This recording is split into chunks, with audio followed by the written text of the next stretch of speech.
Chapter 1. Nobody finds their soulmate when they are 10. I mean, where is the fun in that, right? Sweet Home Alabama. The day began like any typical day. Mr. Fitzpatrick left a hairball in my slipper. I burned my earlobe with the straightener. And when I opened the door to leave for school, I caught my next door nemesis suspiciously scrawled across the hood of my car. Hey! I slid my sunglasses up my nose, pulled the front door shut behind me, and hightailed in his direction, careful not to scruff my pretty new floral flats as I basically ran at him. Get off my car! Wes jumped down and held up his hands in the universal "I am innocent" pose, even though his smirk made him look anything but. Besides, I'd known him since kindergarten. The boy had never been innocent a day in his life. "What's in your hand?" "Nothing." He put the hand in question behind his back, even though he had gotten tall and mannish and a tiny bit hot since grade school. Wes was still the same immature boy, had accidentally burned down my mother's rose bush with a firecracker. "You are so paranoid," he said. I stopped in front of him and squinted up at his face. Wes had one of those naughty boy faces, the kind of face where his dark eyes, surrounded by a mile-long thick lashes because life wasn't fair, spoke volumes, even though his face said nothing. An eyebrow raise told me just how ridiculous he thought I was. From our many less than pleasant encounters, I knew the narrowing of his eyes meant he was sizing me up, and that we were about to throw down about our most recent annoyance he had brought upon me. And when he was bright-eyed like he was right now, his brown eyes practically freaking twinkling with mischief, I knew I was screwed, because mischievous Wes always won. I poked him in the chest. "What did you do to my car?" "I didn't do anything to your car, per se." "Per se?" "Whoa, watch your filthy mouth, Boxbone." I rolled my eyes, which made his mouth slide into a wicked grin before he said, "This has been fun, and I enjoy your granny shoes, by the way. But I gotta run." "Wes!" He turned and walked away from me like I hadn't been speaking. Just walked towards his house in that relaxed, overconfident way of his. When he got to the porch, he opened the screen door and yelled to me over his shoulder, "Have a good day, Liz." Yeah, that couldn't be good, because there was no way he legitimately wanted me to have a good day. I glanced down at my car, apprehensive about even opening the door. Well, see, Wes Bennett and I were enemies in a no-holds-barred, full-on war over the one available parking spot on the end of the street. He usually won, but only because he was a dirty cheater. He thought it was funny to receive the spot for himself by leaving things in the space that I wasn't strong enough to move. Iron picnic table, truck motor, monster truck wheels, you get it.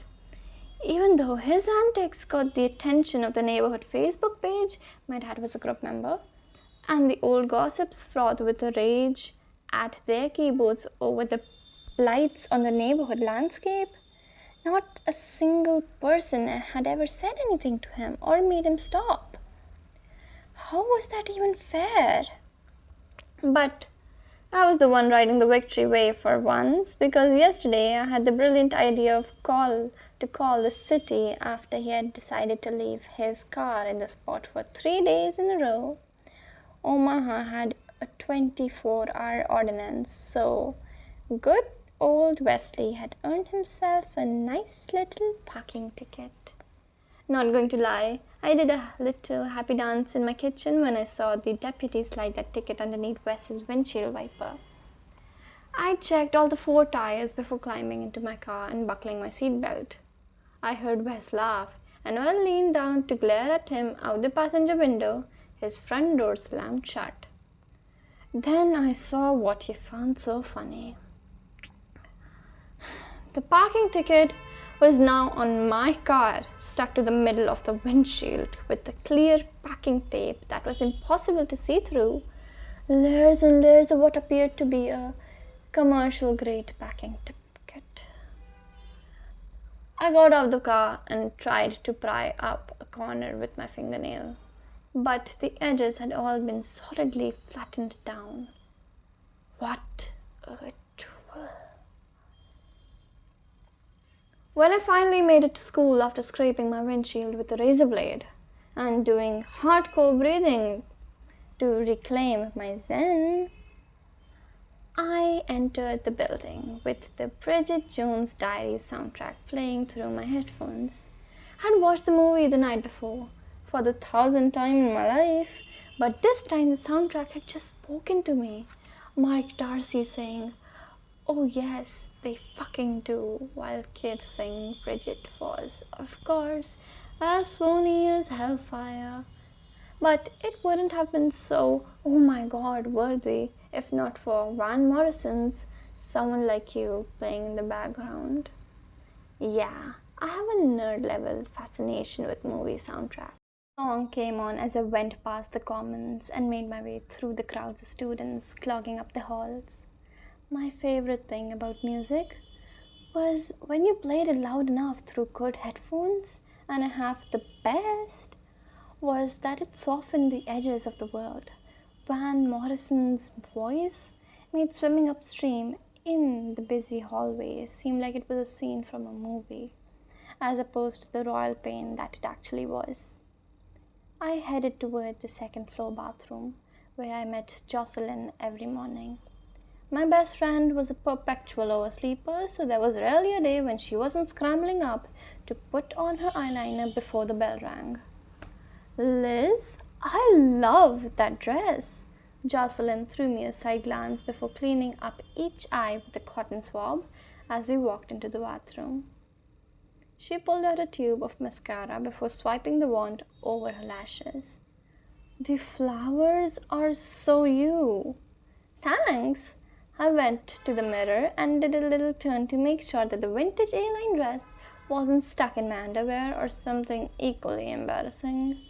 Two cheerleaders, surrounded by a puff of white cloud, were waving behind us, and I gave them a closed-mouthed smile. "Do you like to dress like the leads in your movies, or is it just a coincidence?" Jocelyn asked. "Don't say your movies like I'm addicted to porn or something." "You know what I mean," Jocelyn said as she separated her lashes with a safety pin. I knew exactly what she meant. I watched my mom's old beloved rom-coms practically every night, using her DVD collection I had inherited when she died. I felt closer to my mom in that way. When I watched them, it felt like a tiny piece of her was there watching beside me. Probably because we had watched them together so many times. But Jocelyn didn't know any of that. We'd grown up in the same street, but we hadn't actually become good friends until sophomore year. So even though she knew my mom had died when I was in 5th grade, we'd never really talked about it. She'd always just assumed I was obsessed with love because I was hopelessly romantic. I never corrected her. "Hey, did you ask your dad about the senior picnic?" Jocelyn looked at me in the mirror, and I knew she was going to be irritated. Honestly, I was surprised that wasn't the first thing she had asked me when I walked in. "He wasn't home last night until I went to bed." It was the truth, but I could have asked Helena if I really wanted to discuss it. "I'll talk to him today." "Sure you will." She twisted the mascara closed and shoved it into her makeup bag. "I will, I promise." "Come on." Jocelyn stuck her makeup bag into her backpack and grabbed a coffee. "I can't be tardy to lit again or I'll get detention." And I told Kate I would drop gum and buy her locker on the way. I adjusted the messenger bag on my shoulder and caught a glimpse of my face in the mirror. Wait, I forgot lipstick. We don't have time for lipstick. There's always time for lipstick. I unzipped the side pouch and pulled out my new favorite, retrograde red. Off on the off chance, or very off chance, my McDreamy was in the building. I wanted a good mouth. You go ahead. She left and I rubbed the color over my lips. Much better. I tucked the lipstick into my bag, replaced my headphones, and exited the restroom, hitting play and letting the rest of the Bridget Jones soundtrack wrap itself around my psyche. When I got to English Lit, I walked to the back of the room and took a seat at the desk between Joss and Lainey Morgan, sliding my headphones down to my neck. What did you put for number 8? Jocelyn was writing fast while she talked to me, finishing her homework. I forgot about reading, so I have no idea why Gatsby's shirt made Daisy cry. I pulled out my worksheet and let Joss copy my answer, but my eyes shifted over to Lainey. If surveyed, everyone on the planet was unanimously agreed that the girl was beautiful. It was an indisputable fact. She had one of those noses that was adorable. Its existence had surely created the need for the word pert. Her eyes were huge like Disney princesses, and her blonde hair was so shiny and soft, looked like it belonged in a shampoo commercial. Too bad her soul was the exact opposite of her physical appearance. I disliked her so very much. On the first day of kindergarten, she had yelled, "Ew," when I gotten a bloody nose, pointing at my face until the entire class gawked at me in disgust. In the third grade, he told Dave Adelman that my notebook was full of love notes about him. She had been right, but that wasn't the point. Lainey had babbled to him, and instead of being sweet or charming like the movies had led me to believe he'd be, David had called me a weirdo. And in fifth grade, not long after my mom died, I'd been forced to sit by Lainey in the lunchroom due to assigned seating every day as I picked up my barely edible hot lunch. She would unzip her pastel pink lunchbox and wow the entire table with the delights her mom had made just for her. Sandwiches cut into adorable shapes, homemade cookies, brownies with sprinkles. It had been a treasure trove of kiddie culinary masterpieces, each one more lovingly prepared than the last. But the notes was what destroyed me. There wasn't a single day that her lunch didn't include a handwritten note from her mom. They were funny little letters that Lainey used to read out loud to her friends with silly little drawings in the margins. And if I allowed myself snooping eyes to stray to the bottom where it said "Love Bomb" in curly cursive with doodle hearts around it, I would get so sad I couldn't even eat. To this day, everyone thought Lainey was great and pretty and smart, but I knew the truth. She might pretend to be nice, but for as long as I could remember, she had given me crusty, weird looks. As in, every single time the girl looked at me, it was like I had something on my face, and she couldn't decide if she was grossed out or amused. She was rotting under all that beauty, and someday the rest of the world would see what I saw. Gum? Lainey held out a packet of double mint with her perfectly arched eyebrows raised. "No thanks," I muttered, and turned my attention to the front of the room as Miss Adams came and asked for the homework. We passed our papers forward and she started talking about literary things. Everyone began taking notes on their school-issued laptops, and Colden Sparks gave me a chin nod from his desk in the corner. I smiled and looked down at my laptop. Colton was nice. I talked to him for a solid 2 weeks at the beginning of the year, but that turned out to be meh. What kind of summed up the whole collective dating history was actually meh. 2 weeks, that was the average length of my relationships, if you could even call them that. Here's how it usually went. I would see a cute guy, daydream about him for weeks, and totally build up in my mind that it was one and one only soulmate. The usual high school pre-relationship stuff always began with greatest of hopes, but in the end, By the end of the 2 weeks, before we even got close to official, I almost always got hit with the ick. The death sentence to all blossoming relationships. Definition of the ick. A dating term that refers to a sudden cringe feeling one gets when they have romantic contact with someone and they become almost immediately put off by them. Joss said I was always browsing but never buying. And she ended up being right, but my prospectory for a tiny little 2-week relationship really messed with prom potential. I wanted to go with someone who made my breath catch and my heart flutter, but who was even left in school that I hadn't already considered. I mean, technically, I had a prom date. I was going with Joss. It's just going to prom with my best friend felt like such a fail. I knew we would have a good time. We were grabbing dinner beforehand with Kate and Cassidy, the funniest of our little friend group. But prom was supposed to be a pinnacle of high school romance.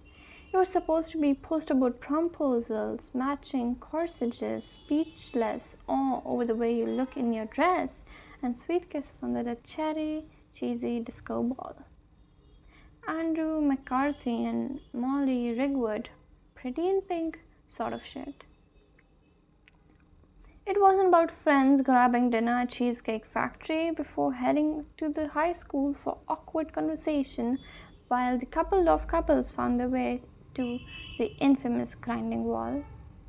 I knew Jocelyn wouldn't get it. She thought prom was no big deal, just like high school dance that you dressed up for, and she would find me completely ridiculous if I admitted to be disappointed. She was already peeved by the fact that I kept blowing her off on dress shopping, but I never felt like going at all. My phone buzzed. Joss, I have big tea. I looked over at her, but she appeared to be listening to Miss Adams. I glanced at the teacher before responding. Spill it. Joss, FYI, I got it via text from Kate. Me, so it might not be true. Got it. The bell rang, so I grabbed my stuff and shoved it into my bag. Jocelyn and I started walking toward a locker, and she said, Before I tell you, you have to promise you're not going to get all worked up before you hear everything. Oh my God, my stomach stress dropped, and I asked, What's going on? We turned down the west wing, and before I had a chance to even look at her, I saw him walking toward me. Michael Young? I came to a complete halt. And that's my tea, Joss said, but I wasn't listening. People bumped off me and went around as I stood there and stared. He looked the same, only taller and broader and more attractive, if it was even a possibility. My childhood crush moved in slow motion with tiny blue birds chirping and flittering their wings around his head as his golden hair blew in the sparkling breeze. I think my heart might have stopped. Michael had lived down the street when we were little, and he had been everything to me. I loved him as far as I could remember. He had always been next level amazing, smart, sophisticated, and I don't know, dreamier than any other boy. He would run around with the neighborhood kids. Me, Wes, the Potter boys on the corner, and Jocelyn, doing typical neighborhood things, playing hide and seek, tag, touch football, ding dong ditch, etc. But while Wes and the Potters enjoyed things like flinging mud into my hair because it made me scream, Michael had been doing things like identifying leaves, reading thick books, and not joining in their torture. My brain queued up Someone Like You, and the song started over from the beginning. I'd been searching for you in a long time, for someone exactly like you. He was wearing khakis and a nice black shirt, the kind of outfit that showed that he knew what looked good, but also didn't spend too much time on fashion. His hair was thick and blonde and styled the same as his clothes. Intentionally casual. I wonder what it smelled like. His hair, not his clothes. He must have sensed a stalker in his midst because the slow-mo stopped, the birds disappeared, and he looked right at me. Liz? I was so happy that I'd taken the time to apply retrograde red. Clearly, the cosmos had known Michael would be appearing before me that day. So, it had done everything in its power to make me presentable. Girl, chill, Josh said between her breath, but I was helpless to stop the whole face smile that broke free as I said, Michael Young? I heard Josh mutter, here we go. But I did not care. Michael came over and wrapped me in a hug and I let my hands slide around his shoulders. Oh my god, oh my god. My stomach went wild as I felt his fingers on my back and I realized that we could very well be having a meet cute. Oh my god. I was dressed up for it. He was beautiful. Could this moment be more perfect? I made eye contact with Joss, who was slowly shaking her head, but it did not matter. Michael was back. He smelled good. So good. And I wanted to catalog every tiny detail of the moment. The soft, worn-in feel of his shirt under my palms, the breadth of his shoulders, the golden skin of his neck, slant centimeters away from my face as I hugged him back. Was it wrong to close my eyes and take a deep breath? Oof, oof! Someone bumped into us hard, destroying the hug. I was shoved into and then away from Michael, and as I turned around, I saw who it was. Wes, I said, irritated that he had ruined our moment, but it was so unbelievably happy still that I beamed at him anyway. I was incapable of not smiling. You should really watch where you're going. His eyebrows crinkled together. Yeah? He was watching me, probably wondering why I was smiling instead of going ballistic over the packing tape incident. He looked like he was waiting for the punchline, and his confusion kicked up my happiness to an even higher level. I giggled and said, Yeah, you big goof. You could really hurt someone, buddy. He narrowed his eyes and talked slower. Sorry, I was talking to Carson and doing extremely difficult backward walking thing. But enough about me. How was your drive to school? I knew he wanted to hear all the details, like how long it had taken me to remove the tape or the fact that I had broken 2 freshly manicured nails, but I wasn't about to give that aggravator the satisfaction. Really great. Thanks for asking. Wesley. Michael did a bro shake with Wes when they had the time to choreograph that little touch of adorability and said, You were right about the biology teacher. It's because you sat by me. She hates me. Wes grinned and started talking. But I ignored that tool and watched Michael speak and laugh and to be as charming and sweet as I remembered. Only now he had slightly a southern drawl.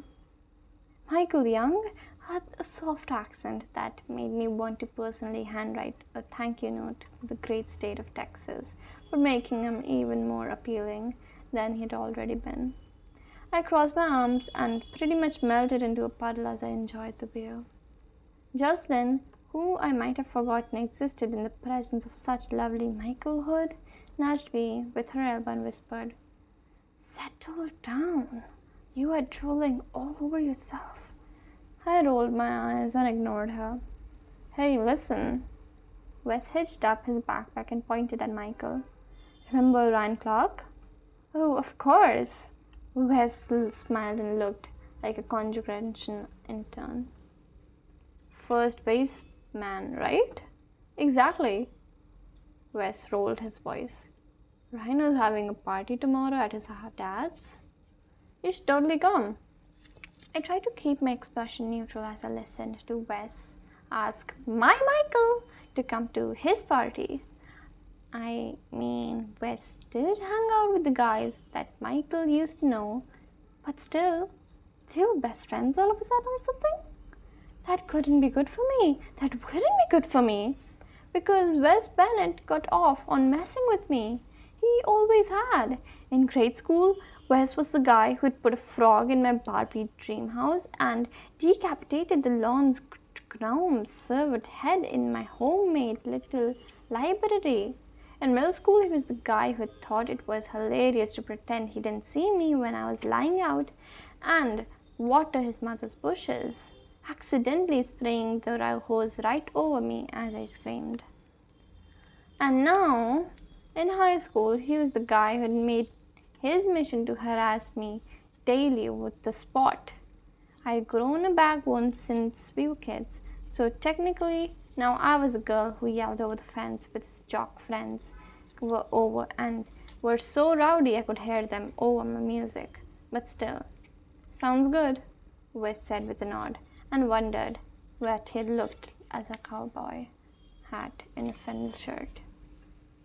Maybe a pair of stick shit kickers, even though I didn't technically know what differentiated a shit kicker from a regular cowboy boot. I've had to Google it later. I'll text you the details. I gotta go. If I'm late to my next class, I have got detention for sure. He turned and started jogging in the other direction with the yell of, "Later, guys!" Wes watched Michael disappear before looking down at me.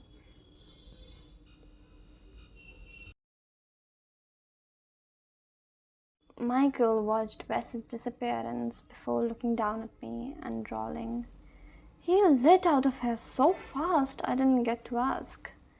Is it casual dress? What? The party?" Like I had any idea of what they wore to their jockstrap parties. "Probably. I'll ask Wesley." "Cool." I worked to give him my top shelf smile, even though I was dying over the fact that Wes screwed up my meet cute. "I've got to run too," he said, but added, "I can't wait to catch up though." "Then take me with you to the party!" I yelled internally. "Joss?" Michael looked past me and his mouth dropped open. "Is that you?" She rolled her eyes. "Took you long enough." Jocelyn had always been closer to the neighborhood boys, playing football with Wes and Michael while I did awful cartwheels around the park and made up songs. Since then, she had turned into this tall, freakishly good-looking human. Today, her braids were pulled back into a ponytail, but instead of looking messy like I did when I wore a ponytail, it showed off her cheekbones. The warning bell rang and he pointed up the speaker. "That's me. See y'all later." "Y'all."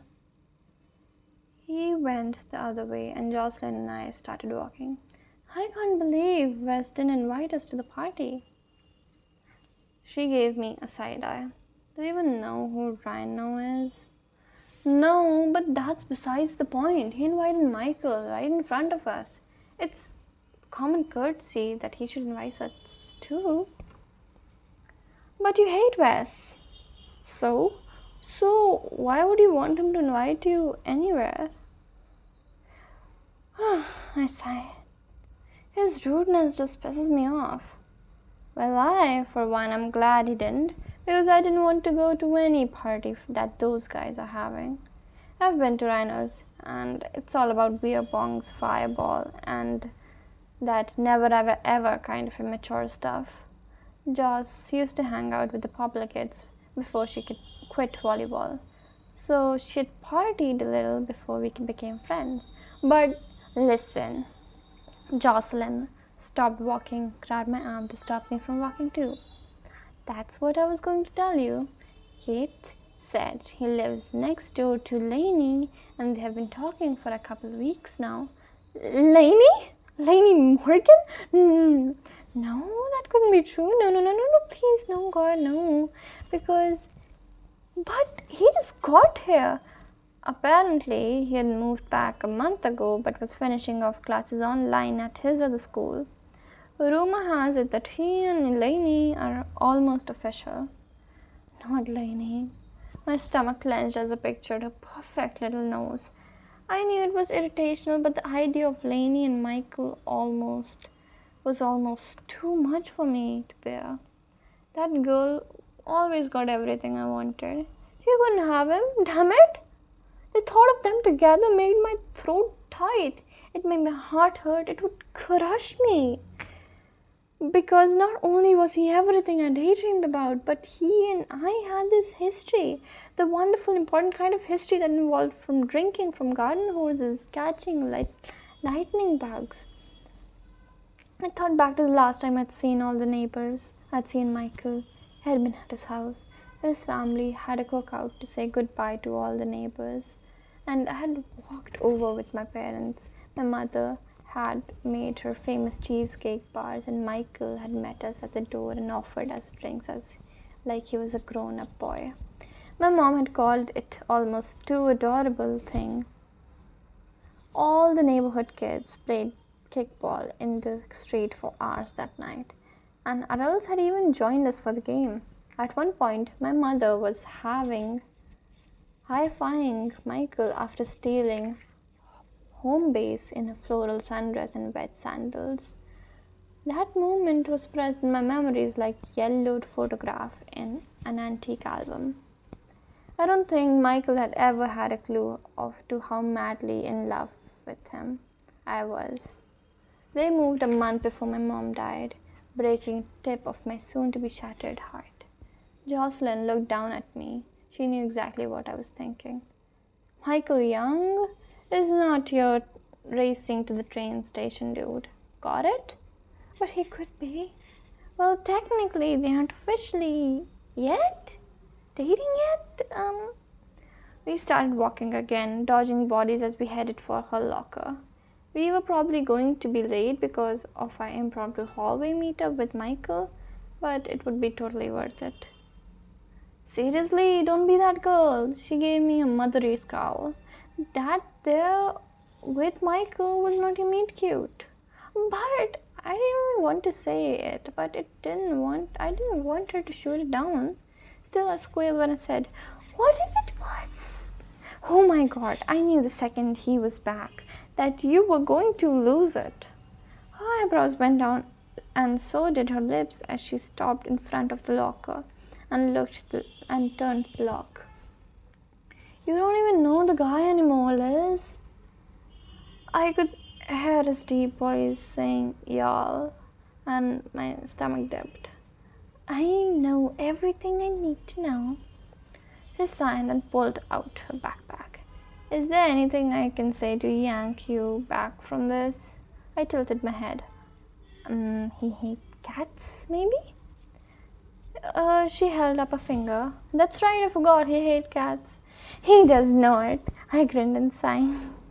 Thinking back, he used to have these little two snarky cats that he adored. You could have seen the way he treated those babies. Ew. Whatever, hater of felines. I felt alive, buzzing with the thrill of romantic possibilities as I leaned against the closed locker next to me. Michael Young is the fair game until I hear an official proclamation. I can't talk to you when you're like this. Happy, excited, hopeful. I wanted to skip down the hallway, yell, singing paper rings. Delusional. Jocelyn looked at her phone for a minute, then back at me. Hey, my mom said she can take us dress shopping tomorrow if you want. My mind went blank. I had to say something. I think I have work. She narrowed her eyes. Every time I bring it up, you have to work. Don't you want to get a dress? Sure, yeah. I forced up the corners of my mouth. Of course. But the truth was, I so did not. The thrill of the dress was its ability to inspire romance, to make one's date speechless. If that factor wasn't in the play, the prom dress was just an overpriced waste of fabric. Adding to that, there was the screaming fact that shopping with Jocelyn's mom for dresses was a huge reminder that my mom wasn't there to join us, which made it wildly unappealing outing. My mother wouldn't be there to take pictures and get us teary as a baby attended the first dance of her childhood, and nothing made that hit home quite like seeing Joss's mom do things for her. To be honest, I hadn't emotionally prepared for the emptiness that seemed to accompany my senior year. That reminders of my mom's absence, senior pictures, homecoming, job applications, college applications, prom, graduation. As everyone I know got excited about those high school benchmarks, I got stress headaches because nothing felt the way I'd planned for it to feel. Everything felt lonely. Because even though the senior activities were fun, without my mom, they were void of sentimentality. My dad tried to be involved. He really did, but he wasn't an emotional guy. So it always felt like he was the official photographer as I transferred the high school highlights alone. Meanwhile, Joss didn't understand why I didn't want to make it a big deal out of every single senior milestone like she did. She had been pissed at me for 3 days when I'd blown off the spring break trip to the beach, but it had felt more like an exam I was dreading than an actual good time. And I just couldn't. However, finding a rom-com happy ending that my mother would have loved, that could change all the bad feelings to good. Couldn't it? I smiled at Jocelyn. I'll text you after I check my schedule.